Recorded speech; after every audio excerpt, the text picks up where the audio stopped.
En primer lugar, vemos lo que es la definición teológica de la caída. Vimos la clase anterior, o recordemos que es un término teológico. Como tal en la Biblia no aparece, como tal en la Biblia no existe, decirlo así, pero es un término que se utiliza para describir el acto por el cual el hombre, ejercitando su libre albedrío, decidió dos cosas. Punto A, aceptar la propuesta de independencia de Satanás. Y punto B, rebelarse contra la voluntad del Dios creador, al desobedecer su obra o su orden explícita, en este caso su palabra. Antes de continuar, quiero informarles, mis queridos hermanos, que el resto del material que usted tiene que recibir, lo va a recibir, valga la redundancia, lo va a recibir en formato PDF, lo vamos a subir al grupo de WhatsApp de tercer año para que usted lo pueda descargar. Usted lo pueda descargar y si tiene cómo, bueno, lo imprime, y si no lo tiene cómo imprimirlo, bueno, pues en su defecto, yo le recomiendo pues que usted pueda, repito, si no tiene cómo descargarlo, no tiene cómo imprimirlo, si no tiene cómo imprimirlo al momento, pues yo le recomiendo que usted pueda descargar, en último de los casos, una aplicación que le permita leer archivos PDF en su teléfono para que usted pueda irlo leyendo también. Puede irlo leyendo, puede irlo utilizando. Entonces, volviendo al punto, la caída es, repito una vez más, el término teológico que se utiliza para describir el acto, más que sobre todo, tiene que ver el acto por el cual el hombre acepta la propuesta de independencia de Satanás. Cuando decimos que el hombre acepta la propuesta de independencia de Satanás, lo que estamos diciendo, valga la redundancia, es el hecho de que nadie obligó al hombre, nadie obligó a Adán, nadie obligó a Eva a poder aceptar la propuesta del enemigo o de Satanás, sin embargo lo hizo. Saludamos una vez más a cada uno de los hermanos que se están añadiendo a esta clase virtual.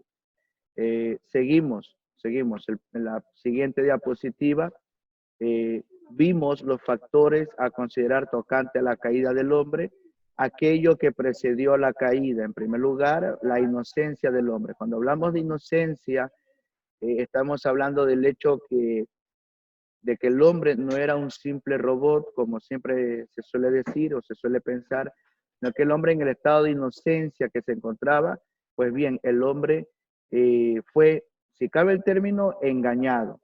Ahora bien, este engaño fue bien premeditado por Satanás y al mismo tiempo el hombre aceptó esa propuesta. El hombre aceptó esa propuesta, por ende, el hombre decidió creer la propuesta de Satanás. Esto, ahí viene el detalle, ¿no? Muchas veces, muchas personas son de alguna u otra manera engañadas por el enemigo y piensan que lo que el enemigo les propone está correcto. Y aquello, dice la diapositiva, aquello que siguió a la caída o al pecado o al acto en el cual el hombre cometió pecado, ¿no? ¿Qué siguió? Muerte espiritual, ¿no? Separación del hombre para con Dios y depravación de lo que es pecado. Cuando hablamos de depravación, si ustedes recuerdan algo de amartiología, cuando hablamos de depravación, hablamos del hecho de cómo el hombre se fue degradando o cómo el hombre fue, valga la redundancia, depravándose o bajando a un nivel en el cual aún sus instintos llegaron a gobernarlo mucho más que la propia razón. ¿Ya? Seguimos. La siguiente diapositiva, que Adán y Eva fueron creados con naturaleza santa, lo vimos la semana pasada, con naturaleza santa, pero no había en ellos un carácter santo.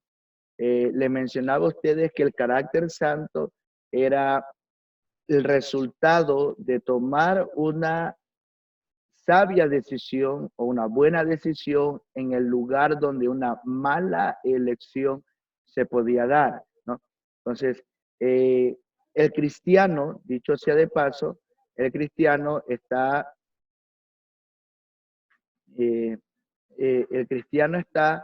pues, llamado a tomar siempre una buena elección donde una mala decisión se puede dar. Pues bien, bueno, me pregunta aquí una hermana que no puede escucharnos, pero el micrófono está activado.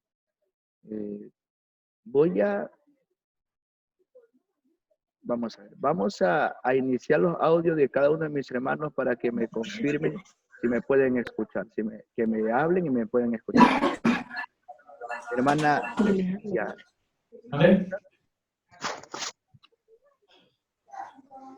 Dios le bendiga, hermano. Amén. Hermano Rolando. ¿Me escucha? Bueno, Dios le bendiga.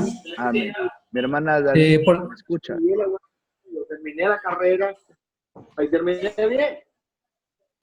¿Cuánto lo escucha? Pastor Luis, Dígame. por si acaso estamos transmitiendo en vivo hacia la página de Fabita. Okay. Estamos haciendo una prueba y estamos transmitiendo en vivo ahorita la clase de tercer año. Así que nos pueden seguir también en vivo a través de la página de Fabita. Ok, mi hermano. Muchas gracias por la información. Muchas gracias por la información, mi hermano. Muy bien. Muy bien, mis hermanos. Continuamos con la clase. Pues bien. Vemos aquí en la diapositiva el contexto de la caída en el Edén. La caída del hombre se llama en el Edén, se da en el Edén, y el Edén en el libro Apocalipsis es conocido como el paraíso. Tenemos dos características importantes que se destacan sobre el tema del hombre en el Edén. En primer lugar, la condición original de la humanidad. En primer lugar, o punto número A, como usted ve allí, había una integridad moral.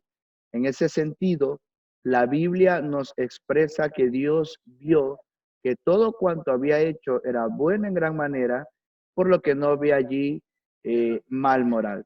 Tenemos la cita bíblica que es Génesis 1:31 y Génesis 2:25. En ese sentido, vemos cómo la Escritura recalca, sobre todo en el capítulo 1 del Génesis, la Biblia recalca que lo que Dios hizo fue bueno y bueno en gran manera.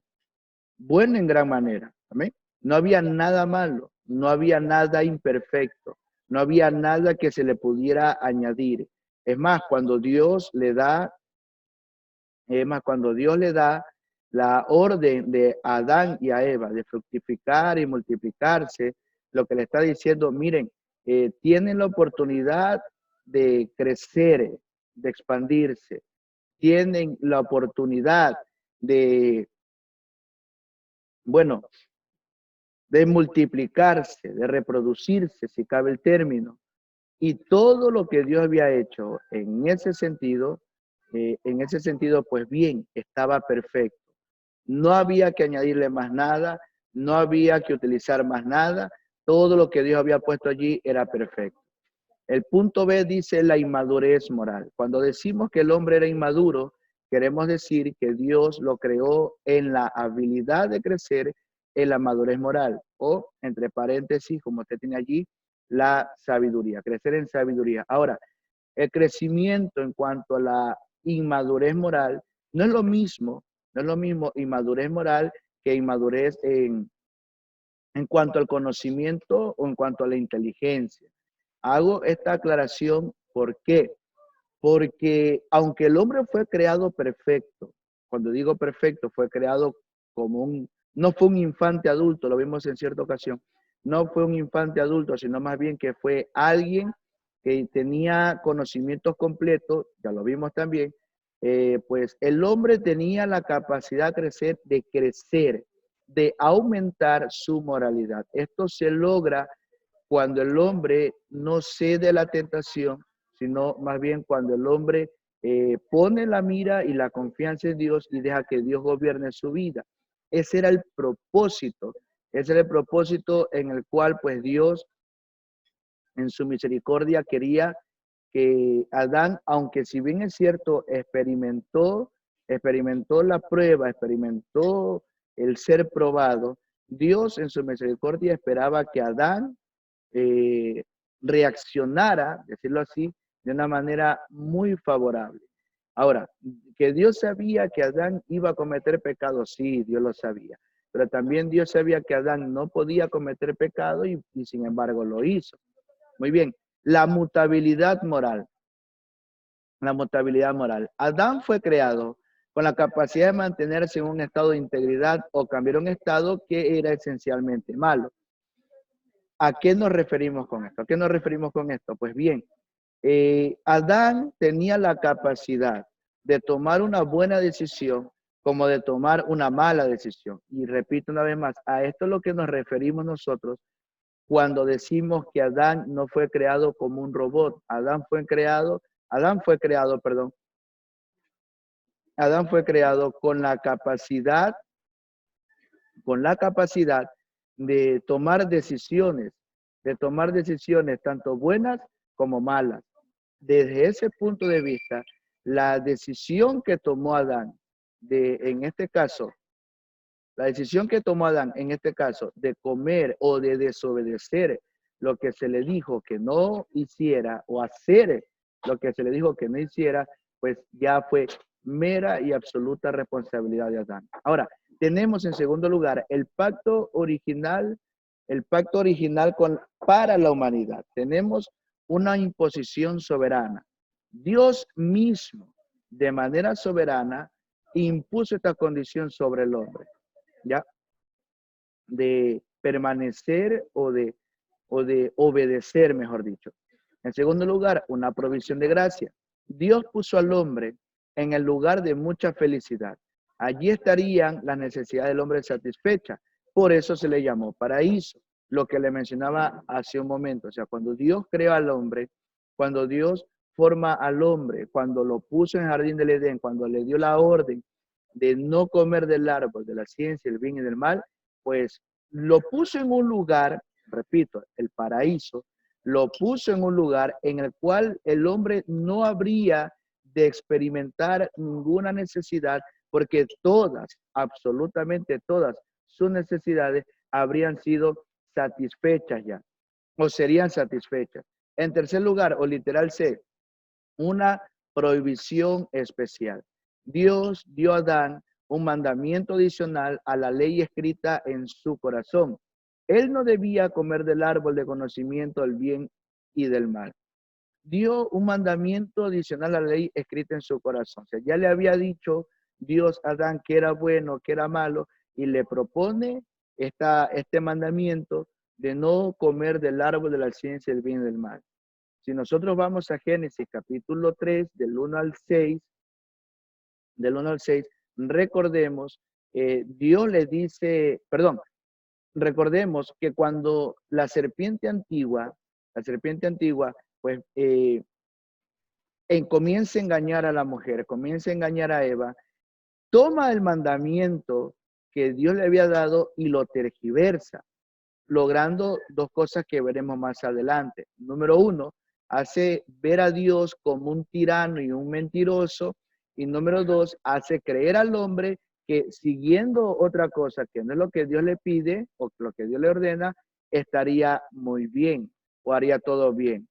Bueno, vamos a ver este punto que es la prueba del hombre. Repito, estamos haciendo un breve recordérese de lo que vimos la semana pasada para entrar de lleno ya a la clase. El propósito por el cual el hombre fue probado. Fue creado, dice allí literal A, el hombre fue creado a la imagen de Dios. Fue dotado de inteligencia, fue dotado de emoción, fue dotado de voluntad. Era un agente moral libre, por ende era capaz de hacer una elección. Era capaz de tomar decisiones, porque repetimos, fue dotado de inteligencia. Lo vimos en clases anteriores, cuando el hombre Pues bien, cuando el hombre toma o en base a las decisiones que toma, nombra a los animales del campo. Recordemos, eso al mismo tiempo nos hace entender que el hombre le fue dado inteligencia, emoción y voluntad. Ahora, algo que debemos tener presente, que Dios siempre respeta la voluntad del hombre. A veces el hombre, por ende, mire, si lo ponemos en un contexto actual, si lo ponemos en un contexto contemporáneo, a la final, de pronto Adán pudo haber dicho, pero si Dios sabía que yo iba a hacer algo malo, ¿por qué permitió que lo hiciera? Es lo que mucha gente muchas veces pregunta, pero si Dios sabía que este negocio me iba a ir mal, si Dios sabía que esto me iba a pasar, si Dios sabía que mi matrimonio iba a fracasar, ¿por qué permitió que me casara? ¿O por qué permitió que hiciera esto? ¿O por qué permitió que entrara en esta deuda si Él sabía que me iba a ir mal en la deuda? Pues bien, sencillamente, mis queridos hermanos, porque Dios en su misericordia con tiempo advierte, aún a través de nuestra conciencia, dice el apóstol Pablo, Él advierte. Y si el hombre no hace caso, ya la culpa obviamente no es de Dios. Vamos a ver en segundo lugar, el carácter. El carácter. El mandamiento probatorio dado a Adán era personal, no moral. No había un mal obvio en comer del árbol prohibido. La prohibición de comer del árbol de la ciencia, el bien y del mal, fue una ley que buscaba probar la obediencia al hombre. Es lo que nosotros en la materia de martiología vemos, ¿no? Dicho sea de paso. Ninguna tentación es pecado. Pecado es ceder a la tentación. Ninguna tentación es pecado. No había nada de malo, dice allí.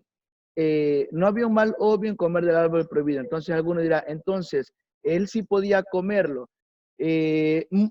A lo que se refiere este punto, a lo que se refiere este punto es que el mal no era, o el pecado no consistía en comer del fruto. El pecado consistía o consistió en desobedecer la orden expresa, ¿no? Es como cuando el padre le dice al niño, mira, si tú sigues haciendo esto malo, si haces lo de acá, si no me haces caso, te voy a castigar. Supóngase, ¿no? El niño está jugando, el padre le dice, si sigues jugando así, te caes, y sobre la caída te castigo, ¿no? Sobre la caída te castigo. Entonces el niño sigue jugando, hasta que el niño se cayó. Entonces el niño en su mentalidad dice, no es suficiente con que me haya lastimado, sino que mi papá o mi mamá viene y me castiga. Entonces, más o menos esa es la idea. El mal no era haber jugado ese juego, el mal era haber desobedecido la orden del papá o del padre en este caso. Entonces, llevándolo al plano de Génesis, el mandamiento probatorio, un mandamiento personal, era un mandamiento personal, no moral, en el sentido de que Adán debía ser probado, Eva debía ser debía ser probada, perdón. Pero el mandamiento consistía, o la prohibición consistía en no comer del fruto, pero la prueba era sobre el mandamiento que Dios le había dado. Es decir, Dios le dijo, no hagas, y esperaba que el hombre no hiciera. Seguimos. Lo razonable de la prueba de Adán y Eva se puede analizar en varias consideraciones. Un Dios todo sabio, un Dios todo sabio sabía lo que era necesario para atraer al hombre a su más alto desarrollo potencial y a su mayor felicidad. Si Adán hubiera obedecido y resistido la tentación de Satanás, él hubiera poseído un carácter santo y moral y se hubiera elevado a un nuevo nivel de bendición y de comunión con Dios. Entonces, Dios en su misericordia permitió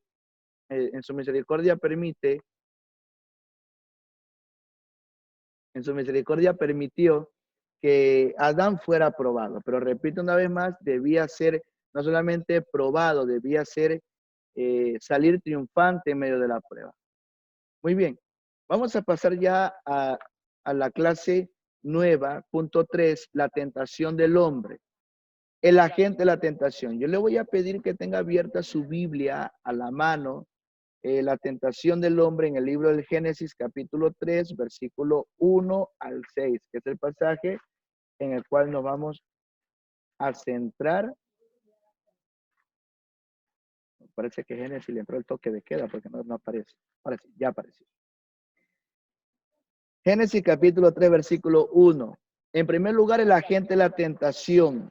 El versículo 1 de Génesis 3 dice, pero la serpiente era astuta más que todos los animales del campo que Jehová Dios había hecho, la cual dijo a la mujer, con que Dios os ha dicho, no comáis de todo árbol del huerto.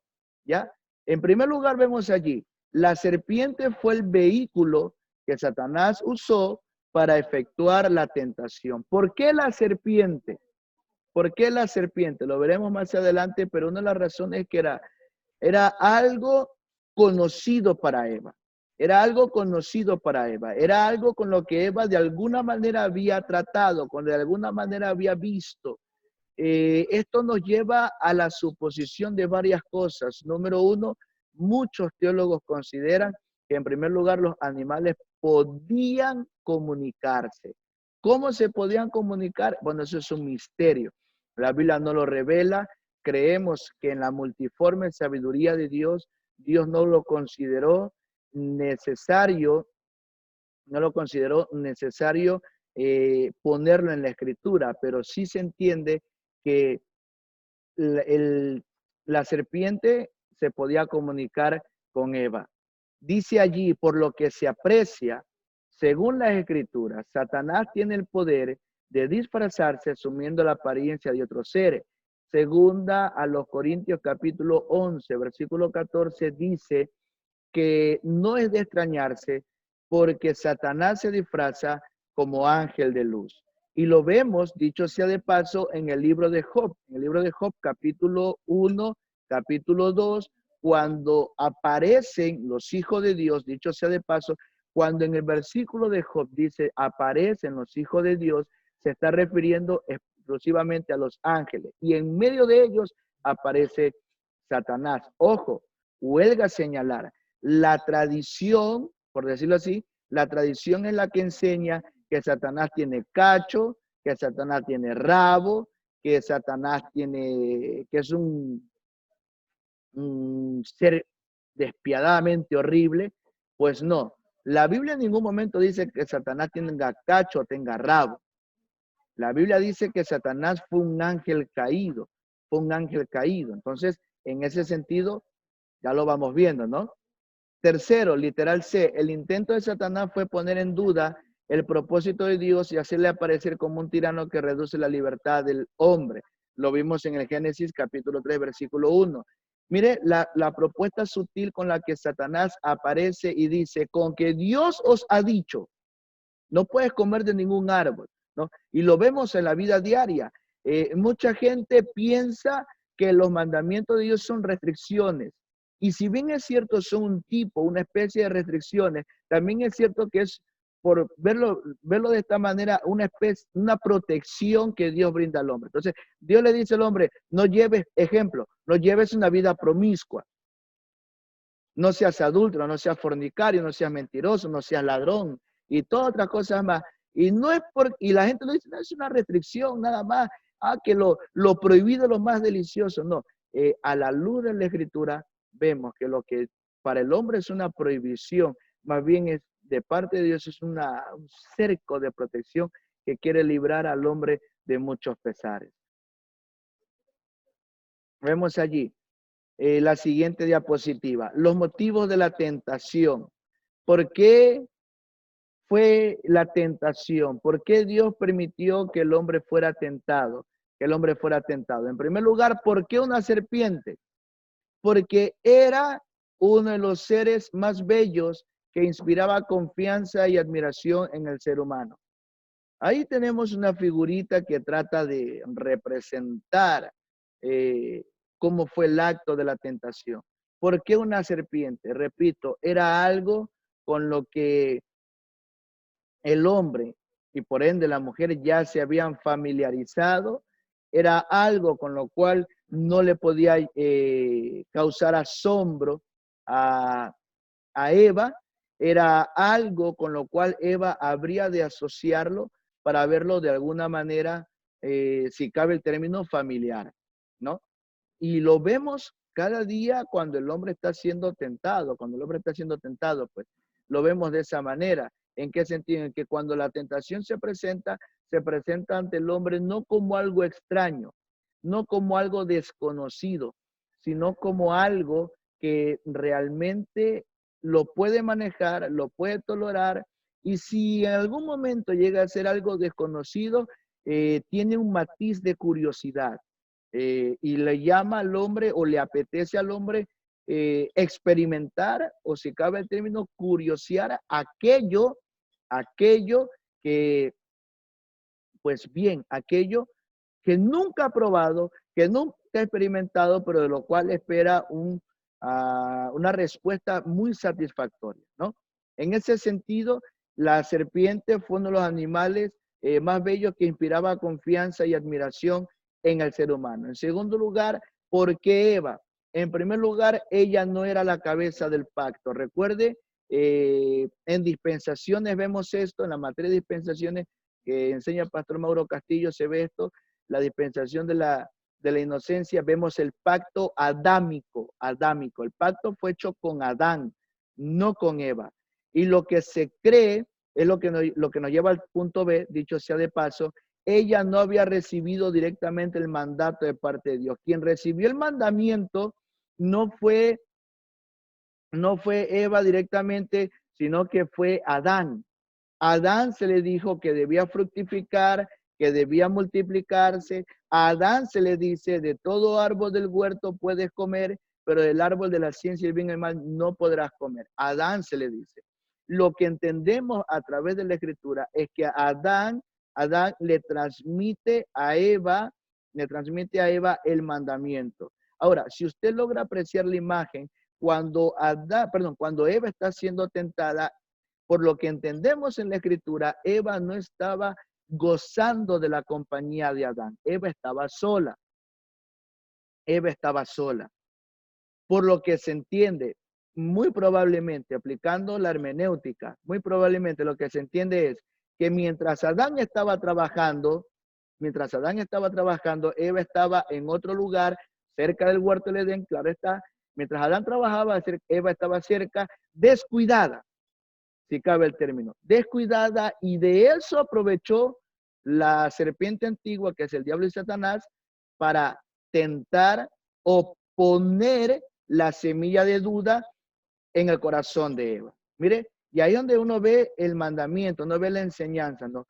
Cómo uno descuida, en el caso de las parejas, los esposos, los que gozan de la compañía de su cónyuge, un breve descuido, un leve descuido, y puede ser perjudicial. Ahora, alguien dirá, ¿y los casados? ¿Qué ocurre con los casados? Algo similar. Un leve descuido y olvídese, somos presa fácil del enemigo. Punto C, sería, dice allí, el agente más efectivo para llegar al corazón de Eva. Y en ese sentido, leo el Génesis capítulo 3, versículo 6, cuando dice, y vio la mujer que el árbol era bueno para comer y que era agradable a los ojos y árbol codiciable para alcanzar la sabiduría, y tomó de su fruto y comió y dio también a su marido, el cual comió así como ella. Ahora, hago énfasis en la segunda parte del versículo cuando dice, y tomó de su fruto y comió y dio también a su marido. Tomó del fruto y comió. Y por lo que vemos en la Escritura, después de que ella come el fruto, y según se lee también, dicho sea de paso, en el hebreo original en el que fue escrito, al parecer, después de que Eva come del fruto, no hay ninguna reacción negativa. No hay ninguna reacción negativa, no hay ningún efecto secundario, no hay ningún daño colateral, si cabe el término. Es muy probable que Eva toma el fruto, come, y al parecer no ocurre nada. Y luego dice, y dio a su marido. Y ahí me quiero centrar. Según el relato en el hebreo original, todo parece indicar, lo digo en estas palabras, todo parece indicar, según el relato en el hebreo original, que cuando Eva come el fruto y le da de comer a su esposo, lo sugestiona de tal manera, o lo sugestiona o lo convence de tal manera, que en el buen sentido de la palabra, Adán no tuvo más opción que ceder a lo que ella le propuso. Eso se entiende también por el castigo, lo veremos más adelante, se entiende por el castigo que Dios pone sobre Eva. En la parte cuando dice, tu deseo será sobre tu marido y él se enseñoreará de ti. O sea, dando a entender que en el buen sentido de la palabra, como que Eva al principio gozó de cierta independencia, pero que este mal uso de esta independencia lo llevó a Adán a pecar. Ahora alguien dirá, pobrecito Adán, pues no, Adán, pobrecito, se dejó convencer, pobre hombre, no tenía más opción que hacer lo que Eva le pidió. Pero si tomamos otro ejemplo y vemos el ejemplo de Sansón, la Biblia dice que cuando Sansón se enamora de Dalila, dicho sea de paso, el nombre Dalila tiene una connotación que habla de una mujer coqueta, ¿no? O traduce coqueta. Entonces, Dalila comienza a presionarlo a Sansón a tal punto que el relato del libro de Jueces dice que el alma de Sansón fue reducida a mortal angustia. En otras palabras, fue atormentado a tal punto, si cabe el término, fue atormentado a tal punto de que Sansón, para poderse librar de esa presión psicológica, de esa crisis emocional, no tenía más opción que ceder a la presión, valga la redundancia, a la presión de Dalila. Entonces, lo que se entiende en el relato del Génesis es algo similar. Entonces, a Eva presionó a Adán, le dio de comer a Adán. Ahora, el relato en el Génesis es muy breve. Lo que llega o lo que hace entender de que fue algo así, inmediato. No sabemos si fue inmediato. No sabemos si fue cuestión de horas. No sabemos si fue cuestión de días. Lo único que sabemos es que Eva le da el fruto a Adán y Adán viene y come. Entonces, lo que le mencionaba al principio, el mandamiento o el daño no era haber comido el fruto en sí. El daño fue por haber desobedecido a la orden, de haber desobedecido el mandamiento. Entonces, en ese sentido, o si lo tomamos en consideración, Eva era el agente más efectivo para llegar al corazón de Adán. Dicho de otra manera, si el enemigo, si la serpiente iba directamente donde Adán y le decía, mira Adán, tú puedes comer, si tú comes serás igual a Dios, tendrás la sabiduría de Dios, tendrás el poder de Dios. A la final, Adán hubiera dicho no, porque Dios a mí me dijo que no coma. Entonces, Satanás buscó lo que sería la vía más asequible para poder acceder al corazón de Adán y someter a Adán, dicho de esta palabra. Entonces vio, en el buen sentido de la palabra, el punto débil de Adán, que en este caso sería Eva. Esto, como dijo en cierta ocasión un predicador, por lo general una mujer resulta ser el camino donde el hombre se vuelve más débil. Si hablamos ya de parejas establecidas, que ya están viviendo juntos, que se han casado y todo lo demás, vemos eso en el caso de una dama. Una dama, basta que haga un gesto de cariño y el hombre se derritió como helado, si cabe el término. Basta que la mujer le diga, le hable tan bonito, le hable con palabras de cariño, y el hombre a la final podrá ponerse duro al principio. Podrá decir que no, pero en su conciencia sabe consciente o subconscientemente sabe que si no lo hace, eso puede traer, si cabe el término, problemas a futuro, ¿no? Resentimientos a futuro, y el hombre termina cediendo.